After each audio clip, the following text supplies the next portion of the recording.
It hasn't been very long since Ford was the grouchiest grocer in the automotive world, forbidding us more of its tastiest fruit than anybody else. That has changed in recent years with the welcome decision to bring the Fiesta ST and even the Focus RS into the United States.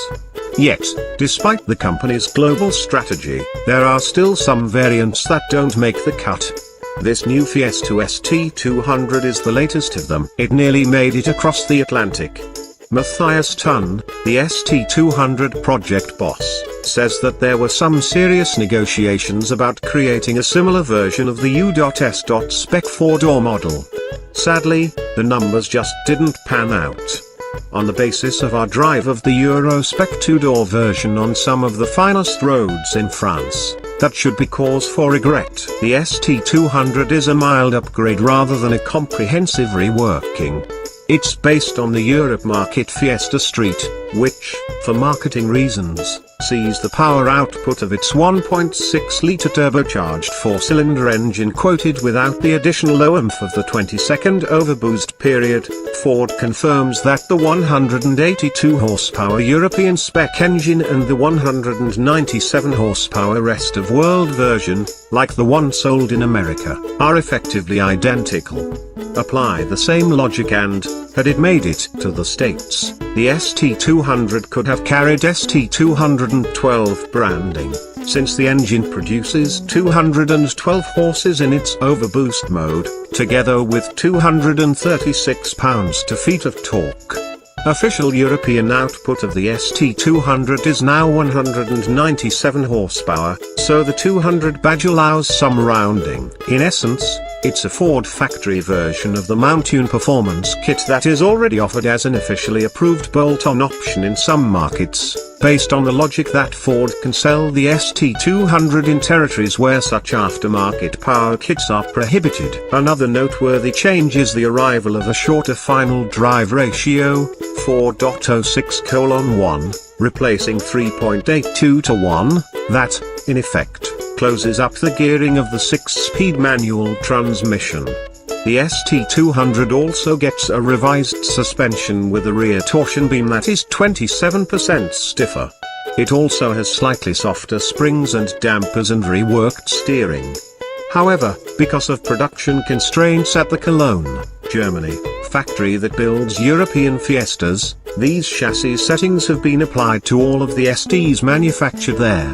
It's basically a free upgrade before a new model arrives next year. All other revisions are visual, with the ST200 getting the single color option of storm grey paintwork.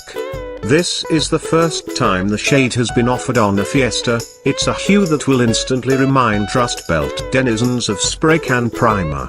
The car comes with black wheels, charcoal Recaro seats with a natty pinstripe effect, and the all-important ST200 badges. Ford introduced the ST200 in the south of France, giving us a chance to drive it over the Route Napoleon and up the Col de Vence, infamous both as a rally stage and, in some years, as part of the Tour de France bicycle race. The ST200 feels predictably punchier than the standard ST. The solid mid-range mostly disguises that it's not keen on revving to the 6,500 revolution per minute limiter. It still feels as if it has a big flywheel, too, hanging on to revs determinedly after the driver lifts off the accelerator to shift. The lower gearing is immediately obvious, though, giving the ST a greater sense of urgency. Even on some of the Alps Maritime's more demanding roads, we found we were regularly using fourth gear in situations where the standard ST would doubtless never get out of third. A run along the autoroute confirms that an indicated 75 miles per hour translates to an acceptable 3,000 revolutions per minute in sixth gear, so it's hardly packing a set of sprint ratios. All the rest feels quite familiar. The Fiesta ST's shifter action feels better than that in some purpose-built sports cars, and the model still has abundant grip, but it also has an entertaining rear bias to its handling balance. If the front starts to run out of grip, easing off the throttle pedal progressively tightens the cornering line. The revised suspension settings do seem to have sharpened the turn-in response compared with that of the standard street, but the region's many hairpin curves also confirm that the fundamental imitation of the open front differential remains. The Fiesta fights for traction as the turbocharged torque arrives. The brakes have not been upgraded, and they quickly started to lose enthusiasm on the mountain roads, exhibiting more fade than we expected in these conditions. The softer springs and dampers worked extremely well, and the ST200 felt more compliant than the standard street, so, unconcerned by the frequent signs warning of chassis deformity, bumpy road, we decided to maintain speed rather than slow down. The ST200 is only a fractional improvement over the stock street, but that still means it's a better version of one of our favorite hot hatches. Given that the Fiesta is a world car, it's a shame that we aren't going to get a chance to sample this variant in the United States, even if that would mean it would come in the gawkier four-door form that Ford has convinced itself Americans prefer. European buyers seem to be eager, though, with more than 2,000 ordered before sales started. And that's despite a substantial $3,800 premium over the price of the standard street. That means $23,300 at current exchange rates, so it's not hard to see where the business case fell down.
Yeah.